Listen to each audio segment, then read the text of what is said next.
Hi friends, ఈరోజు మన ఛానల్లోని మనం వైజాగ్ నుంచి పాతాళ సింహమురుగన్ టెంపుల్కి ఎలా వెళ్ళాలనేది అండ్ అక్కడ నుంచి మనం ఇంకా ఏ టెంపుల్స్ చూడాలనేది నేను ఏ టెంపుల్స్ చూసాననేది మీతో షేర్ చేసుకుందాం అనుకుంటున్నాను మన ఛానల్లో. నేను ట్యూస్డే మార్నింగ్ ఎర్లీ మార్నింగ్ 5:30కి వైజాగ్ నుంచి కన్యాకుమారి సూపర్ ఫాస్ట్ ఎక్స్ప్రెస్కి టికెట్ రిజర్వేషన్ చేసుకున్నాను. ఇంచుమించు 750 రూపీస్ ఉంది వైజాగ్ నుంచి దుండిగల్ జంక్షన్కి. దుండిగల్కి వెళ్ళిన తర్వాత అక్కడ నుంచి మనకి నియర్లీ ఒక 20 to 30 km ఉంటుంది టెంపుల్. నేను ఎర్లీ మార్నింగ్ 4:30 దుండిగల్ జంక్షన్కి రీచ్ అయ్యాను. స్టేషన్కి రీచ్ అయిన తర్వాత ట్రైన్ దిగితే ఆపోజిట్ రైట్ హ్యాండ్ సైడ్ మనకి క్లాక్ రూమ్ ఉంటుంది, అక్కడ లగేజెస్ పెట్టుకోవచ్చు. 20 రూపీస్ ఛార్జ్ చేస్తున్నారు. లెఫ్ట్ సైడ్ వెళ్తే ఫ్రెష్ అప్ అవ్వడానికి వాష్రూమ్స్ అవి ఉంటాయి. మనం ఫ్రెష్ అప్ అయిన తర్వాత బయటకు వస్తే ఆటోస్ ఉంటాయి ఫ్రెండ్స్. ఇక్కడ మన ఆటో స్టాండ్ నుంచి దుండిగల్ బస్ స్టాండ్కి వెళ్ళాలి. షేర్ ఆటో అయితే 20 రూపీస్ ఛార్జ్ చేస్తారు.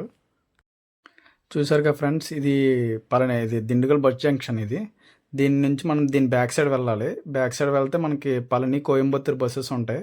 ఆ రెండు బస్సులు ఏ బస్సు ఎక్కినా సరే మనం కోయంబత్తూరు వెళ్ళే బస్సు ఎక్కినా పళని బస్సు ఎక్కినా సరే మనం ఆ టెంపుల్కి వెళ్ళొచ్చు. ఇదే ఫ్రెండ్స్ మనం ఎక్కాల్సిన బస్సు. ఇంచుమించు 30 to 50 రూపీస్ ఛార్జ్ చేశారు నాకు. మనం ఇక్కడ నుంచి రెడ్డి సత్రంకి బస్ టికెట్ తీసుకోవాలి. రెడ్డి సత్రం నుంచి ఒక 2 to 3 km వాకబుల్ డిస్టెన్స్ ఉంటుంది. ఫైనల్గా రెడ్డి సత్రానికి చేరుకున్నాను ఫ్రెండ్స్. ఇక్కడ నుంచి ఒక 500 meters ముందుకు నడవాలి. ఈ రోడ్లోని ఒక 500 meters ముందుకు నడిస్తే మన పాతాళ సింహవరంకి వెళ్ళడానికి జంక్షన్ వస్తుంది. ఆ జంక్షన్ నుంచి నియర్లీ ఒక 3 km నడిస్తే లోపలికి మన టెంపుల్కి చేరుకోవచ్చు. ఫైనల్లీ టెంపుల్కి వెళ్ళాల్సిన రూట్కి ఆ జంక్షన్కి చేరుకున్నాను ఫ్రెండ్స్. ఇక్కడ ఎర్లీ మార్నింగ్ అవడం వల్ల ట్రాన్స్పోర్ట్ సిస్టమ్ ఏది అవైలబుల్గా లేదు. డే టైం అయితే అవైలబుల్గా ఉంటుంది. ఇక్కడ మనలాగే చాలామంది వచ్చారు టెంపుల్ కోసం వెళ్ళడానికి. ఇది బై ట్రాన్స్పోర్ట్ సిస్టమ్ ద్వారా వస్తే ఈ బస్ స్టాండ్ దగ్గర అవుతుంది బస్సు మనకి. ఈ బస్ స్టాండ్ దగ్గర మనం బ్యాగ్స్ అవి పెట్టేసి కావాలంటే పూజ సామాన్లు అవి తీసుకుని టెంపుల్కి నడిచి వెళ్ళాలి ఫ్రెండ్స్. చూసారు కదా, ఇవి ఇక్కడ పూజ సామాన్లు ఉంటాయి. ఇక్కడ నుంచి నియర్లీ ఒక 1/2 km మనం టెంపుల్ దగ్గరికి నడవాలి.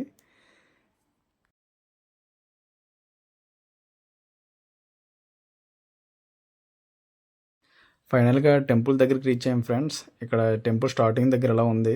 ఇక్కడ కూడా కావాలంటే మీరు పూజ సామాన్లు అవి తీసుకోవచ్చు.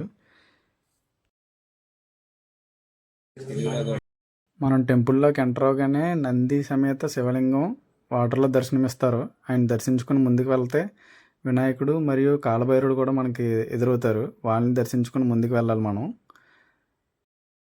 ఎర్లీ మార్నింగ్ రావడం వల్ల క్రౌడ్ ఏం లేదు ఫ్రెండ్స్. చాలా ఫ్రీగా పీస్ఫుల్గా అయింది దర్శనం అయితే నాకు. చూశారు కదా, ఇది టెంపుల్ ఎంట్రన్స్ వినాయకుడి దగ్గర. వినాయకుడిని దర్శించుకొని ముందుకు వెళ్ళాలి ఫ్రెండ్స్. ఇక్కడ నుంచి ముందుకు వెళ్తే మనకి కాలభైరుడు ఎదురవుతారు. కాలభైరుని చూశారు కదా ఫ్రెండ్స్. ఈయన దర్శించుకొని ముందుకు వెళ్ళగా మనం కిందకి వెళ్ళాలి. పాతాళ సింహమురుగన్ అని పేరు ఆయనకి ఎందుకు వచ్చింది, ఆయన భూగర్భంలో ఉంటారు. స్టెప్స్ దిగి అలా కిందకి వెళ్ళగా మనకి ఆయన దర్శనం కలుగుతుంది. పాతాళ సింహమురుగన్ అంటే ఆయన భూగర్భంలో ఉండడం వల్ల పాతాళ, ఆయన విగ్రహాన్ని రాగితో చేయడం వల్ల శంభు, మురుగన్ అంటే సుబ్రహ్మణ్య స్వామి. అందుకే పాతాళ సింహమురుగన్ అంటారు ఆయన్ని. మనం సుబ్రహ్మణ్యం స్వామి, కుమారస్వామిని ఎలా పిలుస్తామో తమిళ్లోని సుబ్రహ్మణ్య స్వామిని మురుగన్ అని పిలుస్తారు ఫ్రెండ్స్. ఇదే గర్భగుడి ఫ్రెండ్స్. ఇక్కడ లోపల ఆయన కొలువై ఉన్నారు. ఇక్కడ ఈ స్టాల్స్లో మనకి కరుంగల మాల దొరుకుతుంది ఫ్రెండ్స్. మనకి 45 days పూజ చేసిన మాలలన్నీ ఈ స్టాల్స్లో అమ్ముతారు. ఈ ఆన్లైన్లో కూడా ఎక్కడ దొరకవు. ప్రైస్ లిస్ట్ చూశారు కదా. ఇవి ఇక్కడ మాల కొనుక్కున్న తర్వాత మళ్ళీ మనం లోపలికి తీసుకెళ్ళి పూజ చేయించుకుని తర్వాత మనం మెల్ల వేస్తారు ఫ్రెండ్స్. కావాలంటే తీసుకోవచ్చు పూజ చేయించిన మాలను మనం అక్కడ. కరుంగలి మాల వల్ల మనలో ఉన్న నెగిటివ్ ఎనర్జీ పోయి పూర్తిగా పాజిటివ్ ఎనర్జీ వస్తుంది ఫ్రెండ్స్.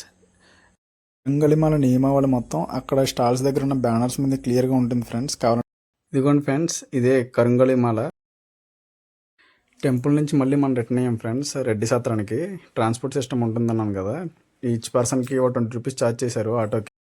ఇక్కడ నుంచి మనం ఇప్పుడు దగ్గరలో ఉన్న పళని సుబ్రహ్మణ్య స్వామి టెంపుల్కి స్టార్ట్ అయ్యాం ఫ్రెండ్స్.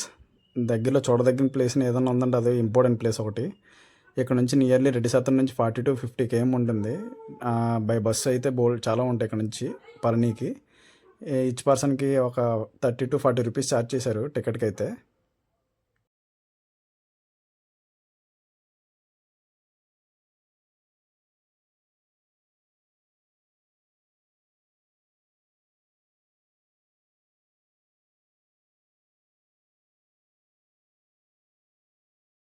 ఫైనల్లీ మనం పళని బస్ స్టాండ్కి రీచ్ అయ్యాం ఫ్రెండ్స్.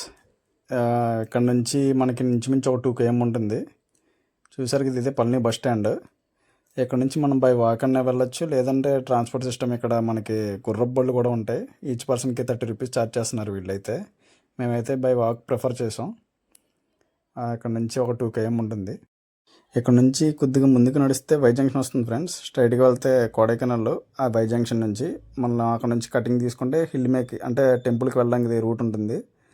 ఇదే వై జంక్షను.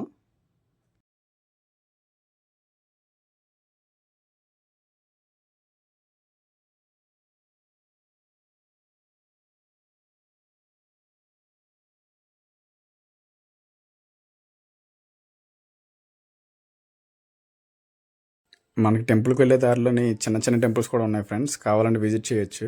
మనకి ఇంకా నెక్స్ట్ కోయంబత్తూర్ వెళ్ళే ట్రిప్ ఉండడం వల్ల నేను పళని టెంపుల్కి ఫస్ట్ రీచ్ అవుదాం అనుకుంటున్నాను. అందుకే ఈ టెంపుల్స్ విజిట్ చేయలేదు నేను.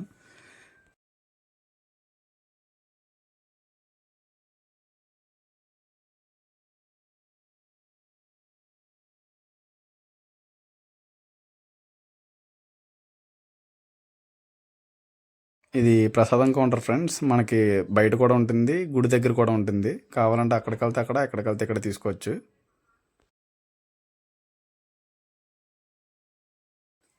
ఇది ఫైనల్గా మనం టెంపుల్కి రీచ్ అయ్యాం ఫ్రెండ్స్. ఇది టెంపుల్ ఎంట్రన్స్. టెంపుల్లోకి ఎంటర్ అవుదాం.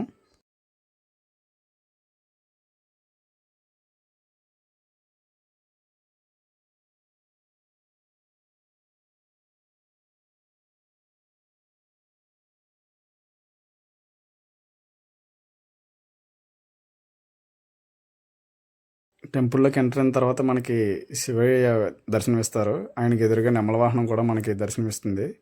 దర్శించుకున్న తర్వాత మనం సుబ్రహ్మణ్య స్వామి దగ్గరికి వెళ్ళాలి.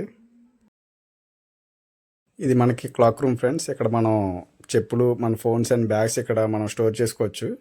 ఇక్కడ నుంచి ఒక 300 meters బై వాక్ వెళ్తే మనకి టెంపుల్కి వెళ్ళే స్టెప్స్ ఉంటాయి ఫ్రెండ్స్. మనం నడలేమనుకుంటే పక్కనే రోప్ కార్ కూడా ఉంటుంది. అది 50 రూపీస్ పర్ హెడ్ ఛార్జ్ చేస్తున్నారు. మనం బై ట్రైన్ కూడా వెళ్ళొచ్చు. ట్రామ్ కార్ ఉంది ఇక్కడ, అది కూడా ఇంచుమించు 50 రూపీస్ ఛార్జ్ చేస్తున్నారు. మొబైల్ అలో లేకపోవడం వల్ల పైన ఫొటోస్ కానీ వీడియోస్ కానీ తీయడం కావలేదు ఫ్రెండ్స్. ఇక్కడ మనకి తెలుగు భోజనం కూడా దొరుకుతుంది. మన ఫ్రెండ్స్ ఇక్కడ నాలాగే వచ్చే దర్శించుకోవడానికి సుబ్రహ్మణ్య స్వామిని 100 రూపీస్ ఛార్జ్ చేశారు ఇక్కడ మెస్లోని. తెలుగు భోజనం చాలా బాగుంది.